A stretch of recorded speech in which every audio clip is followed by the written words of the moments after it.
Hello everyone, welcome back to my classes. So here I am back at my channel और आज मैं लेके आई हूँ यार हमारा अगला interesting topic that is megasporogenesis. ठीक है, इससे पहले मैंने आपके लिए बिल्कुल शॉर्ट वीडियोस बनाई थी to make you understand microsporogenesis and the structure of pollen grain. The next thing which we are going to begin today is the megasporogenesis और कैसे एम्ब्रियो सैक बनता है। ठीक है, जो मेरे पीछे आप स्लाइड देख रहे हैं उसे देख के सब कुछ थोड़ा सा बल्कि लगेगा कि यार इतना सब कुछ कैसे, but I try my best possible way कि आपको वो बहुत इजीली दिमाग में समझ आ जाए। ठीक है, this video is just and just for your concept understanding. तो चलिए let's start. Starting with the female part of the flower. यार छोटे होते से एक चीज पढ़ी है कि जो मैंने पिछली वीडियो में भी हमारे सिखाई थी कि प्लांट कैसे रिप्रोड्यूस करता है with the help of its reproductive organ, कि दैट इज फ्लावर। तो फ्लावर के अंदर मेल और फीमेल दोनों पार्ट्स होंगे क्योंकि उसमें इंसानों की तरह मेल फीमेल्स अलग अलग तो है नहीं है। ठीक है, तो फ्लावर के अंदर ही फीमेल पार्ट एग्जिस्ट करता है जिसे हम कहते हैं पिस्टिल, जिसे हम कहते हैं कार्पल या जिसे हम कहते हैं गाइनोशियम। ये इसके तीनों अलग अलग नाम है, आप कुछ भी बुलाइए जो आपका मन करे। ठीक है जी, तो ये है हमारा स्ट्रक्चर ऑफ पिस्टिल, जिसमें सबसे ऊपर लैंडिंग प्लेटफॉर्म है स्टिग्मा, फिर एक लंबी सी ट्यूब जा रही है स्टाइल और वो एक गोले में समराइज हो रही है दैट इज ओवरी। उस ओवरी के अंदर एक छोटा सा स्ट्रक्चर प्रेजेंट है जिसे हम ओव्यूल कह रहे हैं, जहां पे एक्चुअली हमारा फीमेल गैमीट घुसा हुआ है जिसके साथ मेल गैमीट आके फ्यूज करेगा। तो हमें पढ़ना ये है कि ये ओव्यूल तक पहुंचना कैसे है और फाइनली उस ओव्यूल के अंदर फीमेल गैमीट कैसे आ रहा है। तो उस प्रोसेस को हम मेगास्पोरोजेनेसिस के नाम से जानते हैं और उसके बारे में पढ़ेंगे। Moving on to the next, ये जो स्ट्रक्चर आप देख रहे हैं this is the structure of an ovary. ये ओवरी है, ये जो हमारी ब्लैक आउटलाइन से दिखाई दे रही है दिस इज एन ओवरी। अब ओवरी के अंदर ये स्ट्रक्चर है ओव्यूल, बट प्रॉब्लम और समझने की बात ये है कि ये ओव्यूल और ओवरी आखिर किसी तरह कनेक्टेड है या बस ऐसे ही अलग अलग पड़े हैं। ऑब्वियसली कनेक्शन होगा, तभी तो जो हमारा मेल गेमीट है वो ओवरी से ओव्यूल तक पहुंचेगा यार। अगर कनेक्शन ही नहीं होगा फिर वो कैसे पहुंचेगा। ठीक है जी, तो उस कनेक्शन को समझने के लिए हम तीन स्ट्रक्चर्स पढ़ते हैं। पहला है placenta, P stands for placenta. जैसे ह्यूमंस में प्लेसेंटा मदर और फीटस को कनेक्ट करके रखता है, खाने की सप्लाई चालू रहती है मदर से फीटस तक प्लेसेंटा के थ्रू, उसी तरह यहां पर भी ये जो पिंक कलर का पार्ट आप देख रहे हैं this is placenta which is connecting ovary to ovule.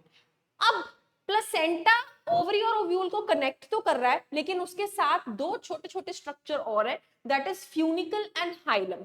ठीक है, अब ऐसे स्ट्रक्चर्स क्यों हैं यार, जब भी हम किन्हीं दो चीजों को कनेक्ट करते हैं तो वो एक जगह से के अलावा दो और जगह से भी कनेक्टेड होते हैं। ठीक है जी, तो सेम वही चीज है, जो फ्यूनिकल है वो हमारे प्लेसेंटा को थोड़ा ओव्यूल के साथ वन जॉइंट पे जोड़ रहा है और जो हमारा हाइलम है वो एक पॉइंट है जहां पे फ्यूनिकल थोड़ा सा ओव्यूल के साथ जुड़ रहा है। तो ये दोनों तीनों थोड़े माइक्रो स्ट्रक्चर्स हैं।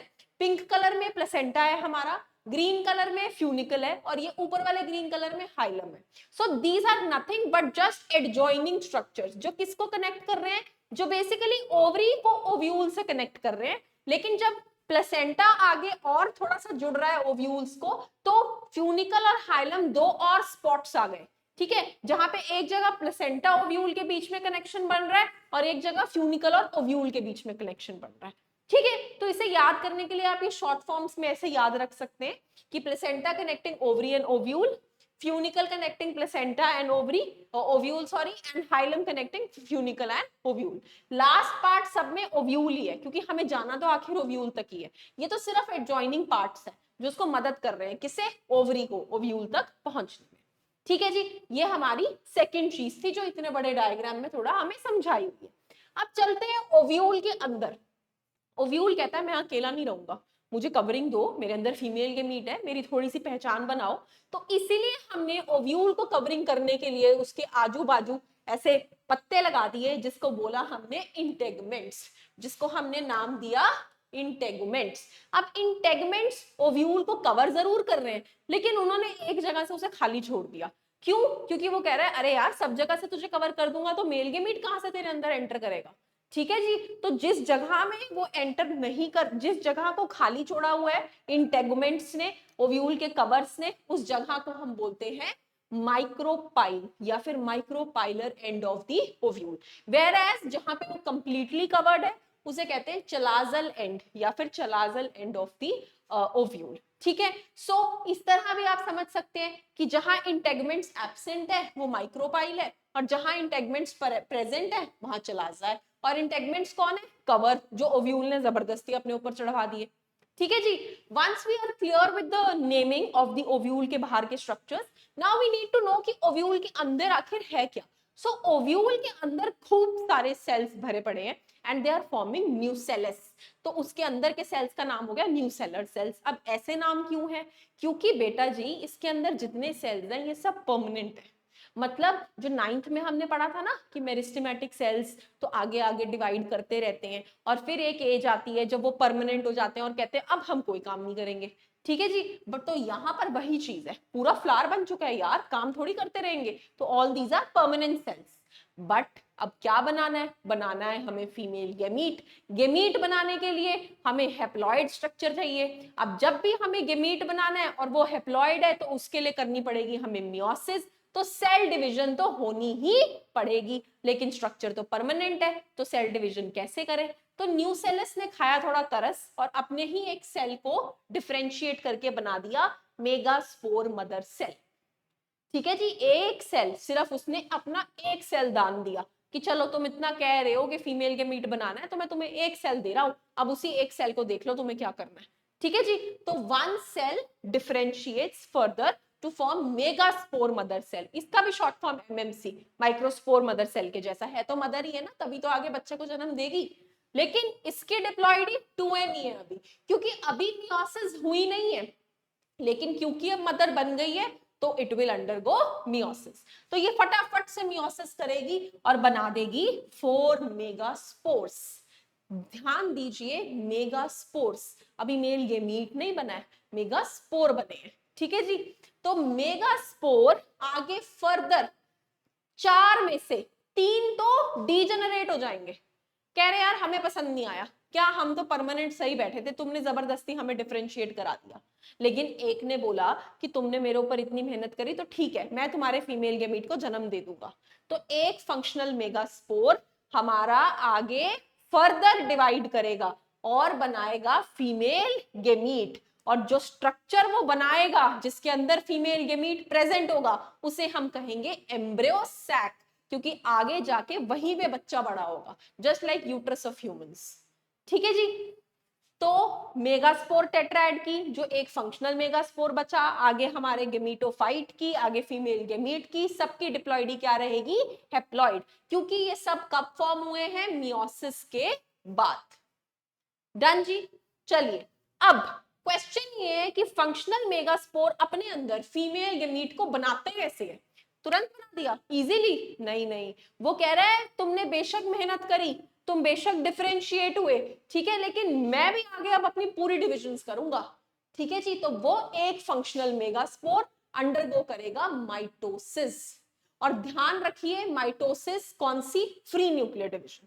फ्री न्यूक्लियर का मतलब होता है जहां पे न्यूक्लियस बहुत सारा डिवाइड करता चला जाएगा, लेकिन जरूरी नहीं है कि हर सेल में सेल वॉल बने। सेल्स बनेंगे काफी सारे, बट सारी सेल्स में वॉल बने ये जरूरी नहीं है, तो ऐसी डिवीजन को हम फ्री न्यूक्लियर डिवीजन कहते हैं। ठीक है जी, पहली माइटोसिस हुई तो वही माइटोसिस का तो हमें पता है, अगर एक है तो वो क्या बना देगा? 2, 2 है तो वो क्या बना देंगे? 4, 4 है तो वो क्या बना देंगे? 8। इसी तरह first mitosis, second mitosis, third mitosis, total 3 mitosis हुई एक मियोसिस के बाद, और हमारा स्ट्रक्चर जो बन गया वो बना 8 न्यूक्लिएट। मतलब एक एम्ब्रियो सैक के अंदर एक फंक्शनल मेगास्पोर जो अब बड़ा होके हमारा सैक बना चुका है, उसके अंदर कितने न्यूक्लियस आ गए? 8 न्यूक्लियस। अब करें क्या इन 8 न्यूक्लियस का? कुछ तो करना पड़ेगा। तो ये 8 न्यूक्लियस है बड़े समझदार, ये अपने आप अपनी पोजीशंस पर शिफ्ट हो गए। चलाजल एंड पे 3 इकट्ठे हो गए, माइक्रोपाइल एंड पे 2 इकट्ठे हो गए और 2 के ऊपर एक और बैठ गया, मतलब 3-3 दोनों एंड्स पे आ गए बेसिकली। तो जो चलाजल एंड के हैं उनको तो हमने नाम दे दिया एंटीपोडल सेल, क्योंकि वो जहां से पोलन ट्यूब आएंगी उसके एंटी है, तो इसलिए उनका नाम है एंटीपोडल सेल्स। ठीक है जी, वेयर एज जो माइक्रोपाइल एंड से अंदर घुसेंगे वहां पे तो हमें अच्छे सेल्स चाहिए, क्योंकि वहां से तो पोलन ट्यूब एंटर कर रही है ना यार, वहां इंटेगमेंट्स तो है नहीं है। तो यहाँ पर जी जो हमारे दो सेल्स प्रेजेंट हैं, जिन्हें हम सिनर्जिड्स कह रहे हैं, वो अपने अंदर लेकर आए हैं एक नए एपेरेटस को, जिसका नाम है फिलीफॉर्म एपेरेटस। किसके लिए? पोलन ट्यूब की स्वागत के लिए, कि यहां से पोलन ट्यूब आएगी तो हम दो फिलीफॉर्म एपेरेटस टांग देते हैं ताकि पोलन ट्यूब को एंटर करते हुए अच्छा लगे। ठीक है, तो फिलीफॉर्म एपेरेटस का काम है गाइड्स दी पोलन ट्यूब। जैसे ही पोलन ट्यूब अंदर आएगी, यहीं पे हमारा क्या प्रेजेंट है? Egg, that is our female gamete. तो पोलन ट्यूब के तो मजे, वो मेल गेमीट लेके आई थी, माइक्रोपाइलेंड से घुसी, सिनर्जिड्स ने उसको फूल दे दिए फिलीफॉर्म एपेरेटस, और फूलों से गुजरते ही उसे क्या मिल गया? उसका एग। तो फाइनली फीमेल गेमीट को मेल गेमीट मिल जाएगा। सेंटर में भी हमारे दो न्यूक्लियाई प्रेजेंट हो जाते हैं, जिसे हम कहते हैं पोलर न्यूक्लियाई। ठीक है, अब आप सेल देखो कितने बन गए। वॉल आ गई, यहाँ 1, यहां भी वॉल आ गई 2, 3 वॉल आ गई, 4, 5, 6 सेल्स बन गए हमारे, और एक ये बड़ा वाला सेल। ठीक है, तो जो एम्ब्रियो सैक बना उसके अंदर कितने सेल्स हैं? 7 सेल्स। लेकिन न्यूक्लियस एक फालतू, क्योंकि सेंटर में तो दो पोलर न्यूक्लियाई प्रेजेंट है, तो यहां पे आ गए 8 न्यूक्लिएटेड एम्ब्रियो सैक। दिमाग में चल रहा होगा कि इतने सारे क्या करने हैं, क्या इनका काम है? बेटा इट्स द स्ट्रक्चर है ये। ठीक है, इसने अपने अंदर करानी है फर्टिलाइजेशन, तो इसको इतना डेवलप होना पड़ेगा। ठीक है जी, so that is how this 7-celled 8-nucleated embryo sac is formed with the help of megasporogenesis, which takes place inside the nucellar part of ovule. ठीक है, इंटेगमेंट्स, फ्यूनिकल, प्लेसेंटा, हाइलम, सब उसे क्या करते हैं? सपोर्ट मिलके। और फाइनली हमारे फिलीफॉर्म एपेरेटस स्वागत करते हैं पोलन ट्यूब का, सिनर्जिड्स की मदद से वो किधर पहुंच जाता है? एग। ठीक है जी, that is all about megasporogenesis. Thank you very much.